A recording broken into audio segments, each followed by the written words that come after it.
tomorrow is Portugal Day, so we decided to make an impromptu video for my vegan Portuguese Bifana. This is one of the recipes in my vegan Portuguese digital cookbook, but this method of searing meaty mushrooms can be applied to so many delicious sandwiches. So here we go. The Bifana is a really popular Portuguese sandwich that is traditionally a pork cutlet that's marinated in a white wine sauce, and it's served on a super soft Portuguese roll. Sometimes it's loaded with onions, sometimes it's smeared with mustard. Some people like just a little bit of sauce, and some people like it extra saucy. But I definitely had my fair share of these sandwiches as a kid at family events, so I have mimicked my vegan version after the version that I most often enjoyed. Oyster mushrooms are my substitute for the pork in this recipe, and a perk to this is that the pork is usually marinated for a few hours, but these mushrooms sear up really nicely in just a few minutes. And I season my mushrooms with the traditional white wine, garlic, and paprika. I also add in a dash of my homemade Portuguese pimenta, which is a pepper paste that you can find in many local grocery stores. But if you don't find it,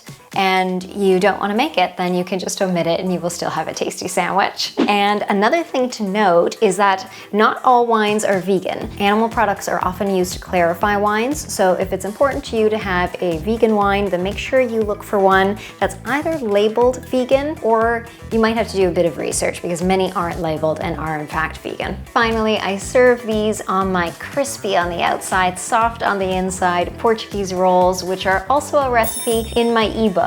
So that is linked below for you, and hit that subscribe button if you're loving all this already, and let's make it. So I'm already caramelizing my onions. I sliced thinly one yellow onion, and over low heat I added half a tablespoon of olive oil to this pan, and I've been cooking these onions low and slow for about 15 minutes already. Caramelizing onions always takes a little bit of time. It can take 45 minutes to an hour, but this is tasty, thrifty, timely. So after 25 minutes, I'm very happy with them. And if you don't want to spend the extra time to do this, I think it's totally worth it, because cooking onions slowly like this allows them to release their natural sugars and the flavor becomes huge. So on a really simple sandwich, it adds such a big boost of flavor. But if you don't want to take the time to do this, like I said, you can be the person who smears your Bifana with mustard.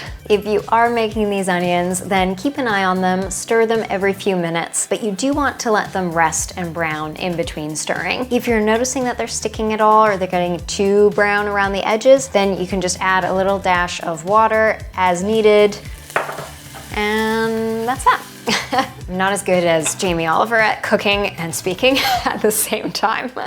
I'll work on it. Meanwhile, let's sear the mushrooms, and a great way to do that is if you have 2 cast iron pans. Heat another half a tablespoon olive oil in a cast iron skillet over low heat. For 2 sandwiches, lay 2 bunches of oyster mushrooms in the skillet and place the other cast iron pan on top of the mushrooms. This will add even weight that squishes the mushrooms down as they cook and gets a really nice sear on them. Allow the mushrooms to sear on one side for 3 to 5 minutes, then flip and sear on the other side for 3 to 5 minutes. If you don't have 2 pans like this, you can use a spatula to press the mushrooms down. As you saw, mushrooms release a lot of water, so allowing them to cook like this before adding any other seasonings allows them to slowly release their own liquids. And salt draws out moisture, so if you salt mushrooms right away, it speeds up that process and it can result in mushier mushrooms with less flavor. Once the mushrooms have flattened, release their liquid and have a nice browning on them, season with salt and pepper on one side,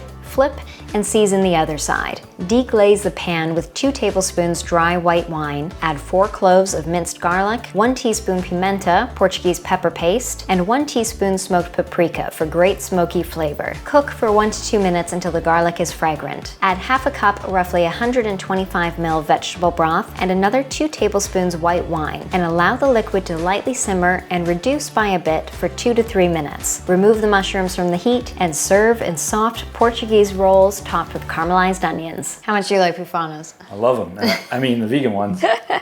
Oh yeah, here we go. Ready? Well, you've already eaten it, but... I'll take another bite. Oh. So good. Everything you want in a Saucy, sandwich. surprisingly meaty for mushrooms, right? Like it's not meat, obviously. That's pretty cool for mushrooms. So you can use this method and make like Philly cheesesteaks. Yeah, we should do this and then use your queso and make a Yeah. Philly cheesesteak. You got some popsicle in your face. I wonder if people are grossed out by just hearing us eat this whole time. Well, I'm not Mike, so. And hiccup. Oyster mushrooms are a little bit pricier in terms of mushrooms, but you could probably do this with like a portobello mushroom. It wouldn't be quite as kind of chewy and piecey as the oyster mushrooms. This is a good summer sandwich. You got mushrooms, you got like a barbecue or vegan people coming over. This is a good one. Oh, this is amazing. I could eat like 3 of these. I know, that's a good point. Because I've replaced pork with mushrooms, there isn't a dominant protein source here. So if you're having these, then serve them with some beans. That's a great option. In our Portuguese cookbook, I have these tremous, which is lupini beans or lupin beans. These are super good, and I just like season them really easily. Or like fava beans, I have that recipe in there as well. Something like that alongside these will help to make it more satiating and more of a complete meal. Look at that, super cool. Buy the book, get the Bifana recipe, get the tremous, get the piment, get the popsuk, and like 20 something other recipes. The link's down below for you. And hit that subscribe button. Tune in next week. What does your grandfather say? Ciao. No. Arrivederci. Yeah, which is funny because it's not really, well, It's not Portuguese. Ciao. And happy Portugal Day.